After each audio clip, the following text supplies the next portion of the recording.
Hey guys, welcome to Pounds Invested. I'm your host, Stephen Georgiev. Before we get into today's video, I really want to thank those of you who have watched my other videos and who have subscribed to my channel. Now, in my last video, I explained to you how to build an index fund portfolio from scratch. Think of that as what to do. So this video, therefore, is going to be 6 investing mistakes to avoid, aka what not to do. So, investing mistake number 1 is simply not investing. And I get it, financial markets are volatile things. Some people might think, maybe I should wait to invest until things calm down a bit. Because of course, with the coronavirus pandemic going on, who knows what could happen with financial markets going forwards. The problem with this approach goes back to the old adage of time in the market is much more important than trying to time the market. What do I mean by that? Well, if you were to miss just the top handful of trading days over the past couple of decades, then your returns would have been utterly decimated. So a much better approach is to buy into financial markets, whatever point you happen to buy into, and then hold for the long term.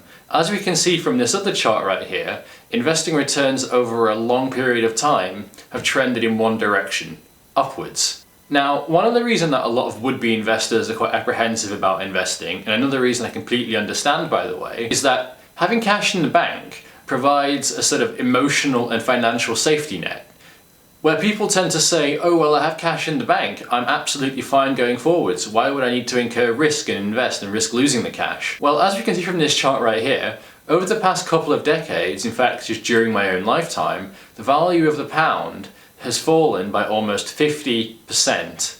That's insane! So by not investing, by purely keeping your cash in a bank account, what you're doing is you're exposing yourself to inflation. What does that look like in practice? Well, you're not just not standing still, you're in fact going backwards. Think of it as trying to run on a hamster wheel when the wheel is going in the opposite direction to the direction in which you're trying to run. It's impossible. So the takeaway from investor mistake number 1 is to not try to time financial markets, much rather to trust that financial markets over time will trend upwards, as they have for the past 100+ years. Now, investor mistake number 2 is to not have an emergency fund in place before you start investing. And this goes back to a basic personal finance concept of not putting all of your eggs in one basket. If you imagine you have an emergency fund of, let's say, £5,000 set aside, if you suddenly were to decide that actually you wanted to invest the whole £5,000 in one go into the financial markets, what would happen if those financial markets then went and took a 10 or 15% tumble, which isn't unheard of? Well, what used to be your emergency fund has since taken a serious haircut. And so a much better approach is to think of it as a set of cascading buckets. So the first bucket we need to fill is to set up a starter emergency fund of, let's say, £2,000. Then, once we've set that up, we want to lock it away and not touch it for any circumstances which aren't a pressing emergency. Once that's done, the next bucket we need to fill is to set aside 3 to 6 months of living expenses.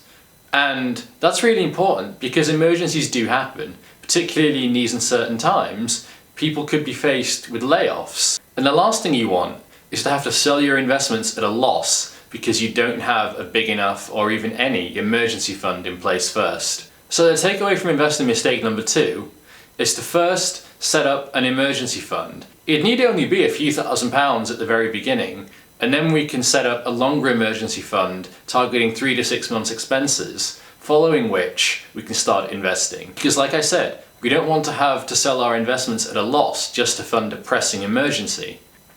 Now, beginner investor mistake number 3 is to not wait too long to start investing. And I get it, emotions play a big part in investing. People tend to think, well, if I wait a couple of months, then the current volatility will have died down and then it'll be the perfect time to invest. But the reality is that you can't learn to surf by exercising on the beach. That's a quote from one of my favourite books called The Second Bounce of the Ball, Turning Risk into Opportunity by a guy called Ronald Cohen. I'll drop the link in the description. So what does that quote mean in practice? Well, if you wanted to learn to surf, the best way, in fact the only way of learning to surf, is to actually get your surfboard in the water and start learning to surf. In the same way with investing, the only way to get started is to actually get started. There is never going to be a perfect time to invest.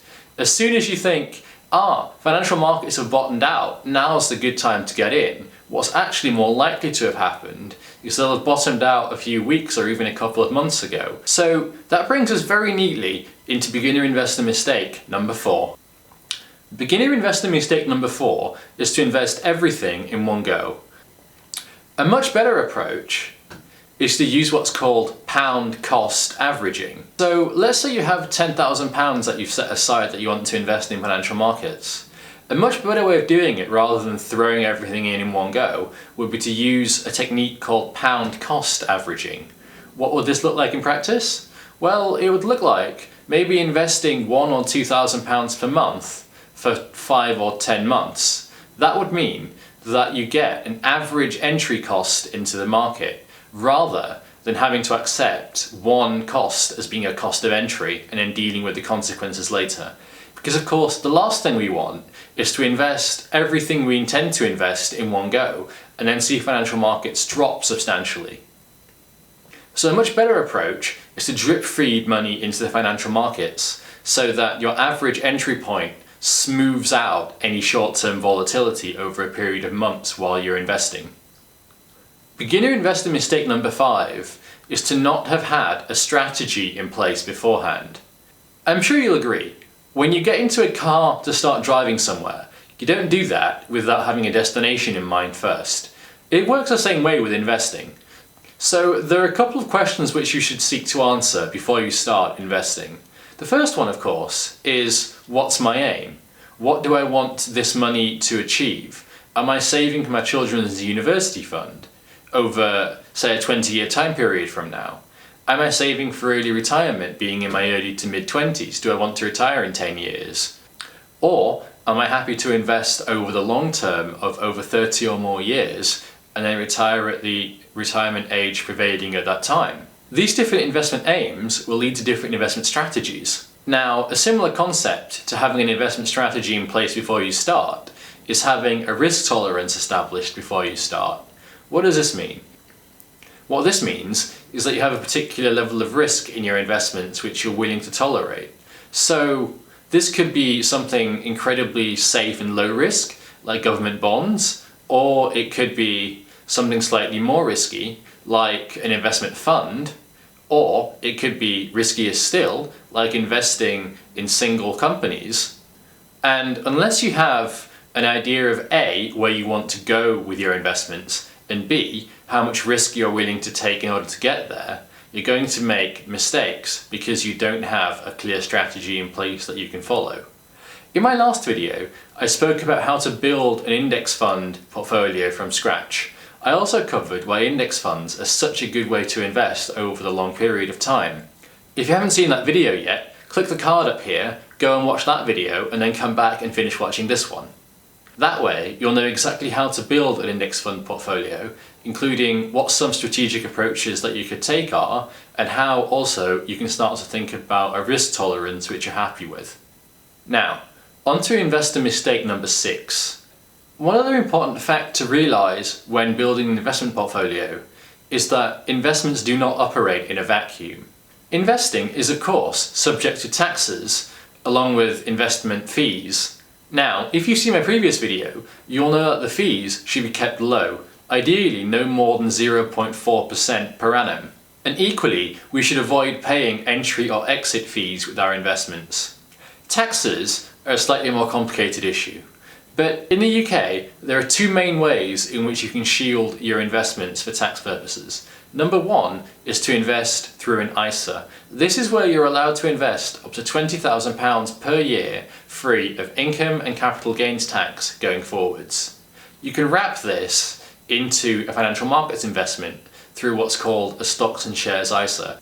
I'll do a dedicated video on ISAs in the future, so look out for that one. Now, the second way in which the UK allows you to invest in financial markets tax-free is through what's called a SIPP, a self-invested personal pension. Briefly, This is where you're allowed to invest up to £40,000 per year into financial markets, but there are restrictions here because you can't access it until you're over 55. Now, I'll do another dedicated video on SIPPs going forwards, so watch out for that one as well. And so the takeaway from beginner investment mistake number 6 is to be aware that investments don't operate in a vacuum. They operate in a world in which taxes and investment fees are a very real thing. Investment fees should be limited to no more than 0.4% per year, and tax structuring through things like an ISA or a SIPP is a single best way to ensure you get long-term capital growth without later having to hand over a slice of your investment portfolio in taxes. Thanks for watching this video, guys. I hope you found it useful. We've covered 6 beginner investment mistakes to avoid, and we have also spoken about how they can be avoided. I've noticed that the majority of my viewers are in their 20s, and so in my next video I'm going to detail the best investments that you can make in your 20s to set you up for long-term capital appreciation going forwards. And so if you'd like to know how to best invest in your 20s going forwards for long-term capital growth, then check out my next video. I'll see you there.